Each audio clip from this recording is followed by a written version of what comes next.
Olá pessoal, espero que todas e todos estejam bem. Eu sou Marcos Neira, professor da Faculdade de Educação da USP e membro do Grupo de Pesquisas em Educação Física Escolar.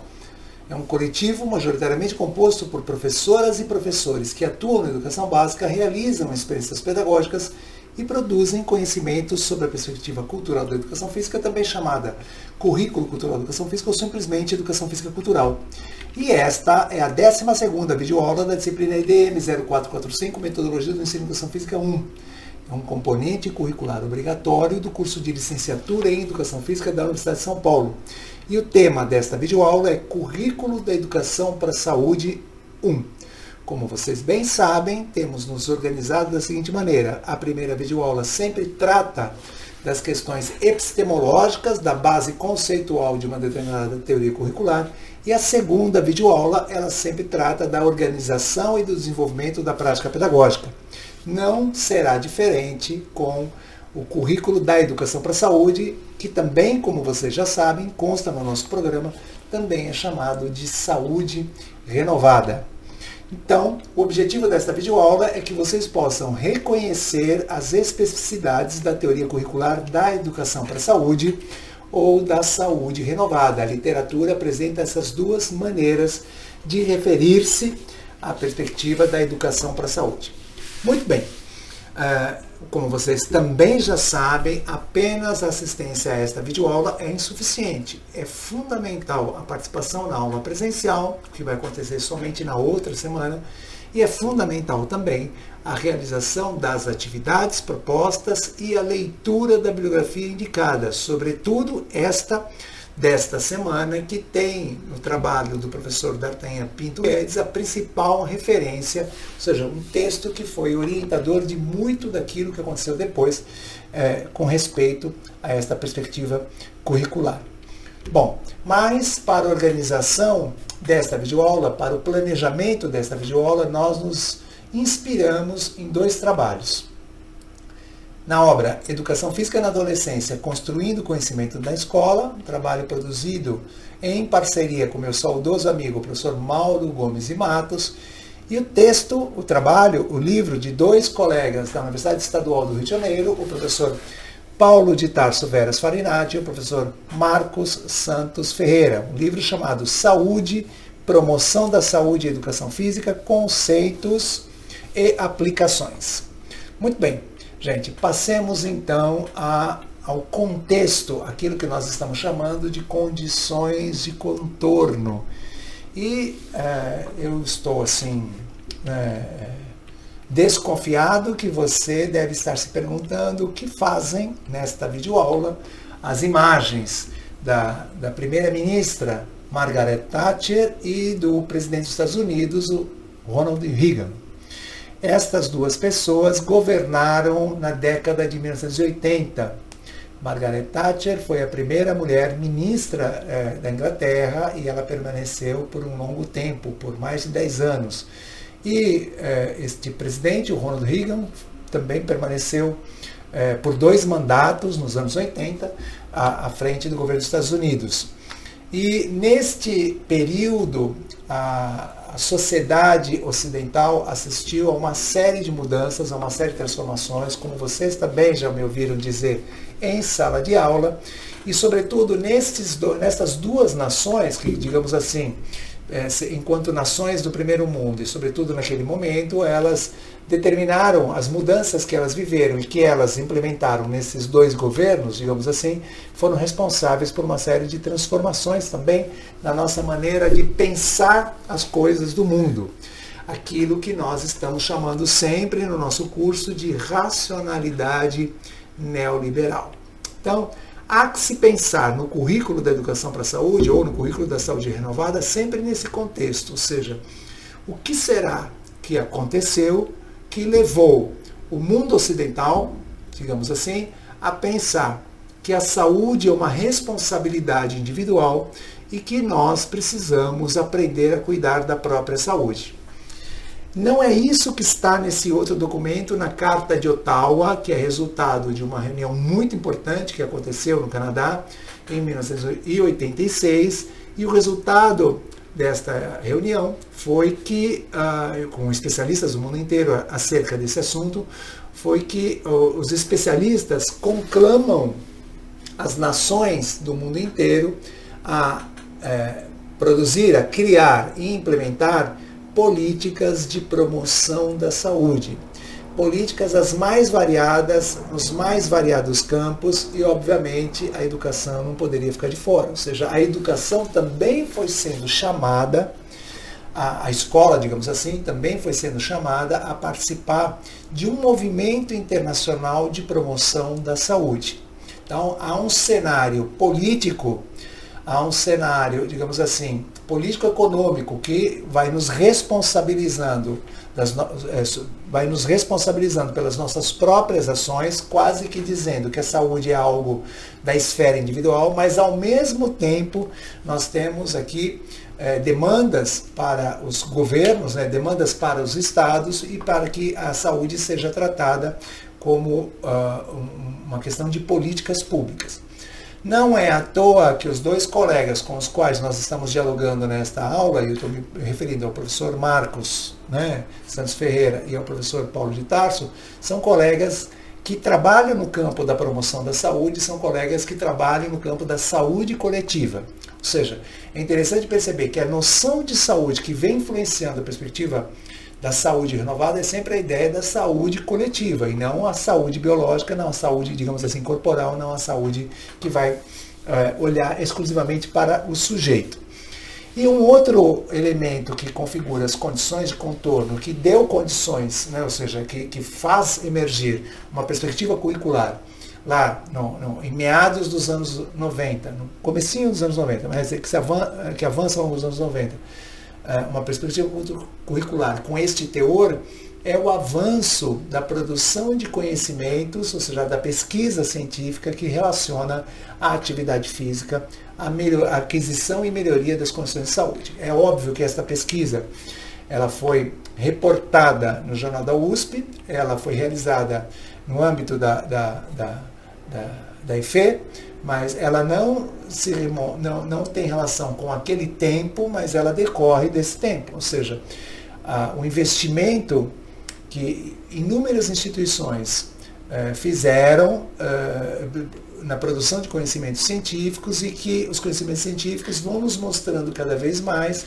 que existe uma relação muito próxima entre um determinado estilo de vida fisicamente ativo, um determinado estilo de vida, que é este fisicamente ativo, e a aquisição e melhoria das condições de saúde. Obviamente, com o crescimento da produtividade laboral, com redução das despesas com a saúde pública, e por aí vai.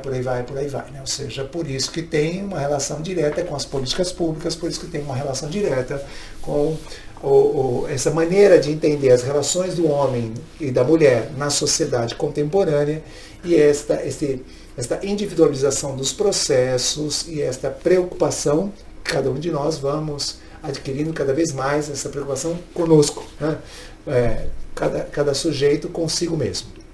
Muito bem, então estas são algumas condições de contorno, e vejam bem como elas repercutiram. Há outros elementos que vocês precisam se lembrar, que eu suponho que vocês desconfiem. Então, uma das políticas públicas que ganhou grande visibilidade, que invade as escolas quase todos os anos, mais especificamente no dia 31 de maio, é o Dia do Desafio. E como vocês podem ver, nesta divulgação do Dia do Desafio de 2022, ela tem apoio de instâncias governamentais e instâncias não governamentais, de organismos com muita importância. Ou seja, a Unesco também está preocupada, a Prefeitura de São Paulo também está preocupada, o SESC, enquanto instituição voltada para o lazer, para o lazer, para a educação e para a saúde. Então, esta política, ela não é exclusividade dessas instituições, ela está em muitos outros lugares, e ela não foi a única política. Então, desde os anos 80, nós assistimos a políticas com essa preocupação. Por essa época havia um personagem naquele programa, a escolinha do professor Raimundo, havia um personagem que ele era conhecido no Rio de Janeiro justamente por habitar o mundo das academias. Ele mesmo era proprietário de uma academia de ginástica, é uma pessoa que atua ainda hoje, e o tema deste personagem, digamos assim, o jargão desse personagem era saúde que interessa, o resto não tem pressa. Então, foi um discurso que se estabeleceu nos anos 1980, né, e se fortalece nos anos 1990. Não é por acaso que as primeiras temporadas da novela da Globo, da novelinha da Globo, a Malhação, elas são situadas, elas são ambientadas numa academia de ginástica que ficava na Barra da Tijuca, ou seja, uma academia fictícia onde tudo acontecia. Porque há uma passagem bem interessante, que nos anos 80, as academias de ginástica se tornam também um lugar para as pessoas conviverem, interagirem, estarem. Até os anos 90, antes disso, as academias de ginástica eram espaços para outras atividades e menos para um estágio de convívio social. Tanto é, que isso dá condições para uma moda específica, para determinados estilos de música, para determinadas visões sobre as coisas do mundo, etc. Enquanto isso, nos Estados Unidos, Jane Fonda, ela foi uma das principais, digamos assim, divulgadoras desse estilo de vida. Com vídeos, naquela época, vídeos cassete, e que muitos programas reproduziam, aqui no Brasil, reproduziam esse material também era divulgado fortemente aqui no Brasil. As pessoas que não poderiam frequentar as academias de ginástica poderiam fazê-la em casa, então, porque naquela época uma parcela da população tinha videocassete e poderia também adquirir esses vídeos. E esse tema, ele ocupava a programação semanal das rádios e dos canais de televisão com bastante frequência, né? Então, programas matutinos sempre dedicavam uma parte do seu tempo a discutir as questões da saúde do ponto de vista desse viés assim mais corporal, digamos assim, e conscientizando a população da necessidade da adoção de outros hábitos, né? Ou seja, evitar aqueles hábitos que trazem determinadas males, né, para a saúde, e estimulando aqueles chamados hábitos saudáveis.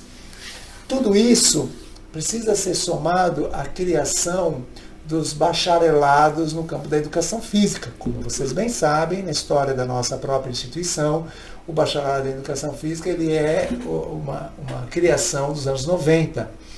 Não só a educação física, mas o bacharelado em esportes também. Então, pesquisas como essa que estão sendo feitas na EFE e muitas outras vêm contribuir com a circulação, com a produção e circulação de conhecimentos, que sim, são conhecimentos da educação física, mas como nós sabemos muito bem, são conhecimentos mais afeitos aos bacharelados, são os conhecimentos, digamos assim, específicos, que relacionam a atividade física, ou se vocês quiserem, o exercício físico, melhor dizendo, o exercício físico, a melhoria e a aquisição da saúde. Então, esta pulverização desses conhecimentos, ela é de alguma maneira organizada, sistematizada, bastante impulsionada pelas ideias que estão contidas aí no texto do professor D'Artagnan Guedes, né, que ficou disponível para vocês fazerem a leitura nesta semana, e elas vão se materializar nesses documentos curriculares.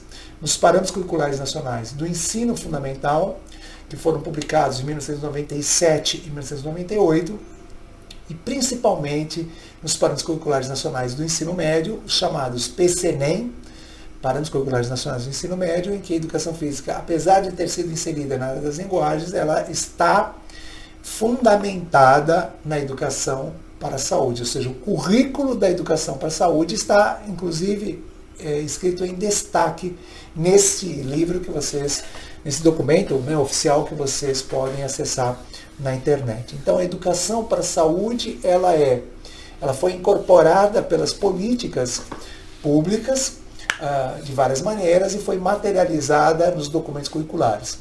Todos aqueles documentos curriculares de educação física, digamos assim, estou exagerando, ou seja, uma parcela considerável dos documentos curriculares de educação física que foram produzidos a partir do finalzinho dos anos 90, ou seja, foram produzidos no século XXI, muitos deles, uma parcela considerável, tem aí algum alinhamento com a perspectiva da educação para a saúde, como o atual currículo paulista. Então, os planos curriculares nacionais do ensino fundamental, eles vão organizar um bloco de conteúdos chamado Conhecimento sobre o Corpo.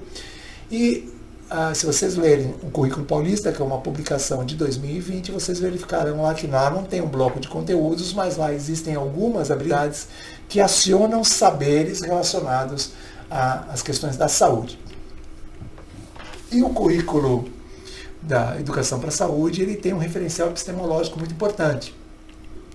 Ele mistura conceitos, argumentos da psicologia da aprendizagem, principalmente da contribuição de um psicólogo da aprendizagem estadunidense chamado David Ausubel, e ele também, o currículo da Educação para a Saúde, trabalha com uma noção de biologia enquanto conhecimento a ser ensinado, enquanto conhecimento a ser transmitido. Então, não é à toa que para muitos autores e autoras que investigam as questões curriculares, esta perspectiva ela é uma retomada da ideia da saúde.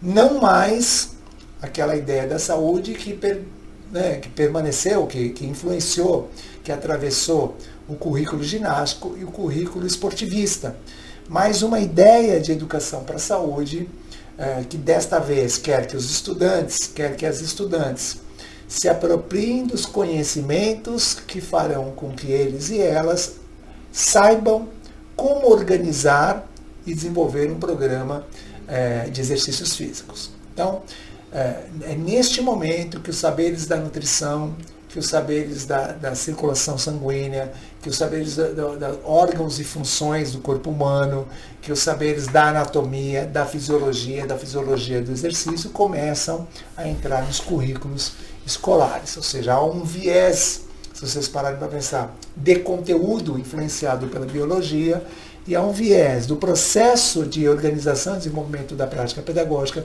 influenciado pela psicologia da aprendizagem. Então, a partir da psicologia da aprendizagem, certos conteúdos serão oferecidos nos anos iniciais, outros conteúdos nos anos finais do ensino fundamental e outros conteúdos no ensino médio. E também uma determinada maneira de ensinar influenciada pela psicologia da aprendizagem. É por isso que, nesta perspectiva, o que aconteceu foi que houve uma parceria, uma aliança entre o ensino por competências e o currículo da Educação para a Saúde. Porque, afinal de contas, o que deseja o ensino por competências é que, diante de uma situação nova, o sujeito possa mobilizar conhecimentos de ordem variada, conteúdos de ordem variada para resolver essa situação.